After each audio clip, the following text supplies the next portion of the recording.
नमस्कार विद्यार्थियों, online class में आपका स्वागत है। अभिनंदन है। आज हम पर्यावरण के बारे में पढ़ेंगे। इकाई फर्स्ट, परिवार और मित्र,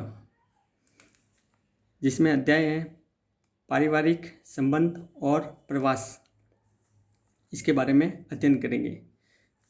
तो सबसे पहले हम पढ़ेंगे, हम अनेक बार दूर और पास के सभी संबंधियों को समाहित करने के लिए परिवार शब्द का उपयोग करते हैं। इसमें नाना नानी और दादा दादी, चाचा मामा, चाची मामी, चचेरे ममेरे, भाई बहन, भतीजा भतीजी, भांजा भांजी, माता पिता और सगे भाई बहन आते हैं। कहने का मतलब, परिवार शब्द का उपयोग इसलिए करते हैं क्योंकि परिवार में सभी शामिल होते हैं। नाना नानी, दादा दादी, माता पिता, चाचा चाची, भाई बहन, ये सब परिवार में शामिल होते हैं, इसलिए परिवार शब्द का उपयोग करते हैं।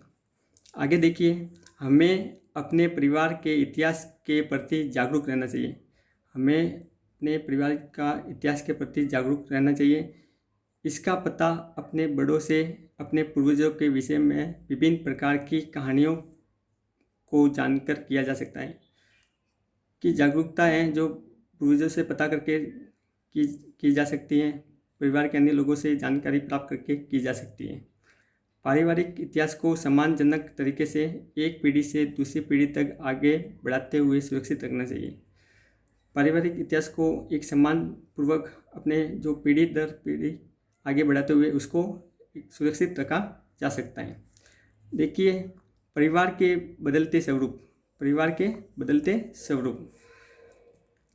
इन दिनों परिवार के स्वरूप तेज़ी से बदल रहे हैं। आज के ज़माने में परिवार के जो स्वरूप हैं तेज़ी से बदल रहे हैं। पहले लोग साझा परिवार में रहते थे, मतलब पहले के लोग है ना, एक संयुक्त साझा मतलब इकट्ठे परिवार में रहते थे। लेकिन अब लोग पारंपरिक परिवार प्रणाली से बाहर निकल जाते हैं। आज के ज़माने में लोग हैं जो साझा परिवार से बाहर निकलकर एकल परिवार का जो जीवन है अपनाते हैं। आज की पारिवारिक संरचना पर सामाजिक, आर्थिक और शैक्षिक परिवर्तनों का बहुत गहरा प्रभाव पड़ा है। आज जो पारिवारिक संरचना है उसमें सामाजिक, आर्थिक और शिक्षा का भी गहरा प्रभाव पड़ा है। अनेक लोग अनेक बार एक स्थान से दूसरे स्थान पर जाते हैं। आगे कुछ कारण दिए गए हैं कि क्यों लोग एक स्थान से नए स्थान पर बसने के लिए बाध्य होते हैं। जो लोग हैं एक स्थान से दूसरे स्थान पर जाते हैं, उसके कारण क्या हो सकते हैं और क्यों बाध्य होना पड़ता है, इसके जो कारण हैं जो निम्न हैं। पहला है कि प्रवास का मतलब होता है कि लोगों का एक स्थान से दूसरे स्थान पर जाना। तो प्रवास एक प्रक्रिया है जिसमें एक व्यक्ति या परिवार अपना आवास एक स्थान से दूसरे स्थान पर बदलता है। प्रवास वो प्रक्रिया है जिसमें व्यक्ति अपना एक परिवार छोड़कर दूसरे स्थान पर जो है अपना स्थान बदलता है। प्रवास देश में या एक देश से दूसरे देश में हो सकता है। प्रवास एक स्थान से दूसरे स्थान भी हो सकता है या एक देश को छोड़कर दूसरे देश में भी हो सकता है। लोग अपनी इच्छा से या अनिच्छा से प्रवास करते हैं। लोग अपनी इच्छा अनुसार प्रवास करते हैं या अनिच्छा से प्रवास करते हैं। नेक्स्ट है प्राकृतिक आपदाओं, जैसे बाढ़ है, सूखा, सुनामी और भूकंप में लोग सुरक्षित स्थानों पर प्रवास करने को बाध्य होते हैं। प्राकृतिक आपदा भी हो सकती है, जैसे कि बाढ़, सूखा, सुनामी, भूकंप। इसके कारण भी लोगों को एक स्थान से दूसरे स्थान पर जाना पड़ता है। देखिए, ये पिक्चर दी हुई है एक परिवार की पिक्चर, जिसमें संयुक्त परिवार की जो पिक्चर है, इसमें दादा दादी, माता पिता, चाचा चाची सभी ये शामिल रहे। इस प्रकार के परिवार को संयुक्त परिवार कहते हैं। ये प्रवास के कारण जो है एक पिक्चर दी हुई है जिसमें बाढ़ के कारण जो लोगों का स्थानांतरण हो रहा है, जो प्रवास को एक स्थान से दूसरे स्थान पर जन्म देती है। आगे देखिए, प्रवास के और भी कई कारण हो सकते हैं, जैसे बांधों का निर्माण। बांध का निर्माण होता है, उस स्थान पर भी प्रवास जो है होता है। बहुउद्देशीय परियोजनाएं और उद्योग भी सरकार द्वारा दिए गए आवास में प्रवास के लिए बाध्य करते हैं। उद्योग भी जो होते हैं वहाँ पर लोगों को प्रवास के लिए बाध्य करते हैं। मानवकृत विपत्तियाँ जैसे युद्ध, आतंकवाद और बंटवारा भी लोगों को उनके घरों से निकलकर सुरक्षित घरों में जाने के लिए बाध्य करती है। एग्जाम्पल के लिए 1947 में हजारों लोग भारत पाकिस्तान के बंटवारे के समय प्रवासी हुए। देखिए, इसमें ये कह रहे हैं कि मानवकृत विपत्तियाँ जैसे युद्ध है, आतंकवाद है, बंटवारा है, इसके ये भी घरों से निकलकर सुरक्षित घरों में जाने के लिए बाध्य करते हैं।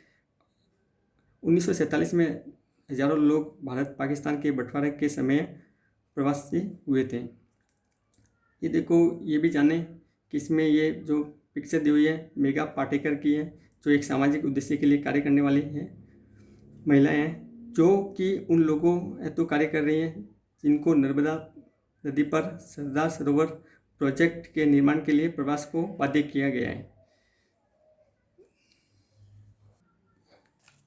आगे देखिए, अवैध कॉलोनियों और नगरों में मलिन बस्तियों को गिराने हेतु वहाँ के निवासियों का अन्यत्र बसाने के लिए शहरी मलिन बस्ती तब बनती है जब गांव के लोग अच्छे की आशा में शहर में प्रवास करते हैं।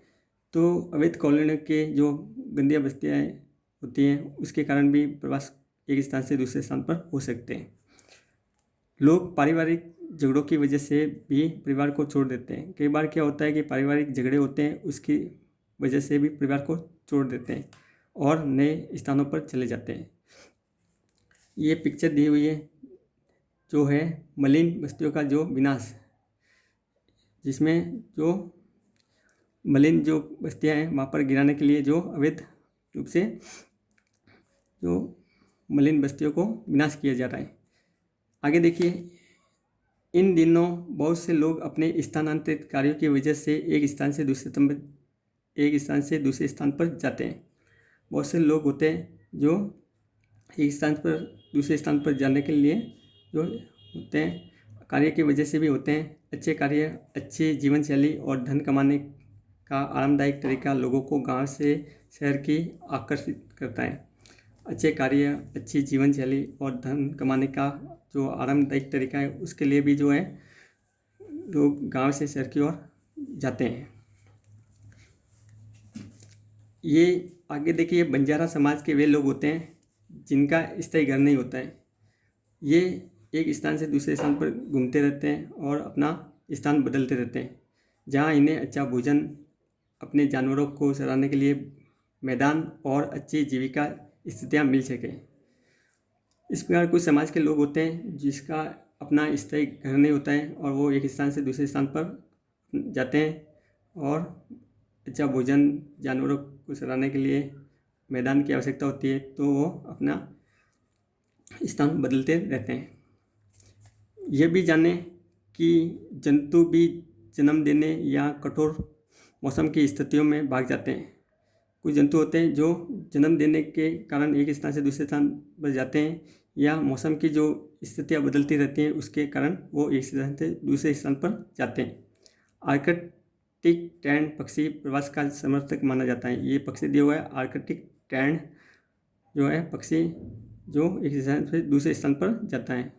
वह उत्तर ध्रुव से दक्षिण ध्रुव तक प्रवास को जाता है तथा दोबारा उड़कर घर वापस आता है, मतलब अपनी स्थिति को चेंज करता रहता है।